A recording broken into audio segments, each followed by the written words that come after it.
दोस्तों, जब भी घोटाले और स्कैम्स की बात आती है तो हमारे दिमाग में कुछ चेहरे घूमने लगते हैं, जैसे हर्षद मेहता, नीरव मोदी, विजय माल्या। लेकिन क्या कभी आपने सोचा कि कोई महिला भी इन तीनों से ज्यादा बड़ा स्कैम कर सकती है? तो आइए आज हम आपको बताते हैं 4 ऐसी महिलाओं के बारे में जिन्होंने अपना नाम दुनिया के बड़े बड़े स्कैमर्स की लिस्ट में दर्ज करवा लिया है। बिना किसी देरी के ज्ञान की बारिश करते हुए वीडियो को शुरू करते हैं।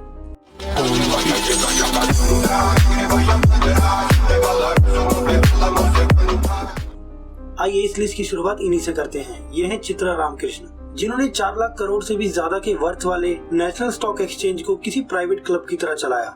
ये फ्रॉड फरवरी 2022 में सामने आया तो पता चला कि नेशनल स्टॉक एक्सचेंज की सीईओ रहते हुए वहाँ के कई बड़े फैसले किसी अनजान बाबा के कहने पर कर रही थी, जिससे ना तो कभी ये मिली थी और ना ही बाय फेस उसे जानती थी। ये बाबा इन्हें केवल ईमेल पर बताया करता था कि इन्हें कब कौन से फैसले लेने हैं, किसे रखना है, किसे निकालना है। ऐसे तमाम बड़े बड़े फैसले केवल एक बाबा के ईमेल की वजह से ले रही थी। और इसी अनजाने बाबा के कहने पर ही चित्रा ने मनमाने ढंग से आनंद सुब्रमण्यम नाम के एक आदमी को नौकरी दी और साथ ही सैलरी के रूप में उसे इतनी मोटी रकम दी कि कई लोगों के लिए तो सपने में भी सोच नहीं सकते।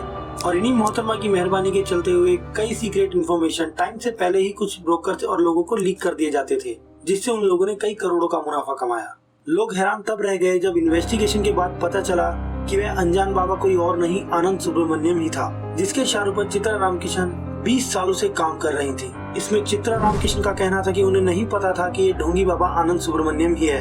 इतना पढ़ा लिखा होने के बाद भी कोई किसी के बहकावे में कैसे आ सकता है, ये सोचने वाली बात है।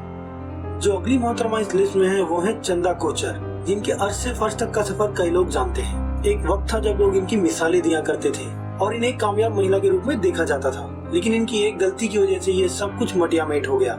इनकी कहानी की शुरुआत होती है 2012 में, जब ये आईसीआईसीआई बैंक की सीईओ थी। उस दौरान इनके बैंक से वीडियोकॉन ग्रुप को 3250 करोड़ रुपए का लोन दिया गया और इस लोन के करीब 6 महीने बाद चंदा कोचर के पति दीपक कोचर ने new power renewable private limited नाम से एक कंपनी बनाई, जिसे वीडियोकॉन ग्रुप के प्रमोटर वेणुगोपाल ने करोड़ों रुपए ट्रांसफर किए थे। इसके बाद जब मामला खुलकर सामने आया तो चंदा कोचर, दीपक कोचर और वीडियोकॉन के मुखिया वेणुगोपाल दूत और अन्य कई लोगों के खिलाफ बैंक से धोखाधड़ी का केस दर्ज किया गया और इन्हें अरेस्ट भी किया गया। ये मामला कोर्ट में चल ही रहा था कि हाल ही में सामने आए एबीजी शिपयार्ड घोटाले में भी इनका नाम आ रहा है। इनसे मिलिए, ये है रुजा इग्नातोवा।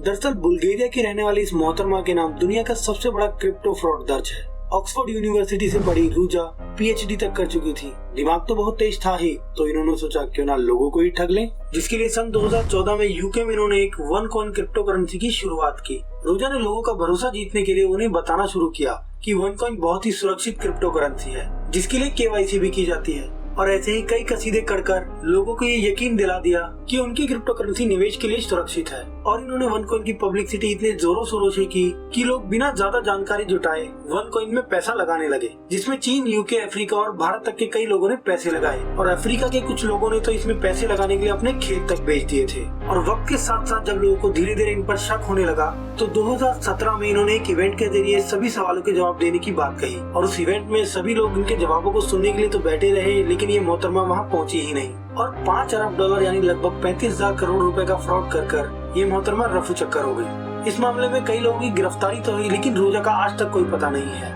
हमारी लिस्ट का अगला नाम है एलिजाबेथ होम्स, जिन्हें हम स्कैमर्स की क्वीन भी कह दें तो गलत नहीं होगा। अमेरिका की रहने वाली एलिजाबेथ होम्स ने एक ऐसा स्टार्टअप शुरू किया था जो किसी क्रांति से कम नहीं था।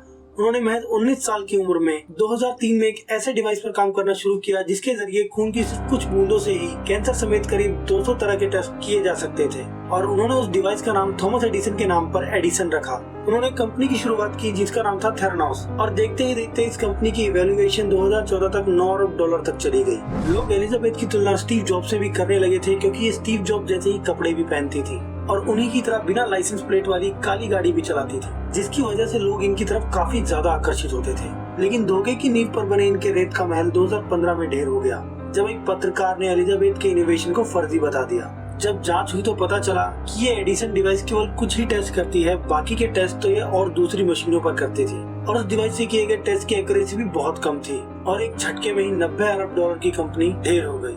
ऐसे और भी इंटरेस्टिंग वीडियोस को देखने के लिए इस वीडियो को लाइक करें, चैनल को सब्सक्राइब करें और अगर आप किसी स्पेसिफिक टॉपिक पर वीडियो देखना चाहते हैं तो हमें कमेंट में लिखकर जरूर बताएं। मिलते हैं आपसे नेक्स्ट वीडियो में, तब तक के लिए take care and good bye.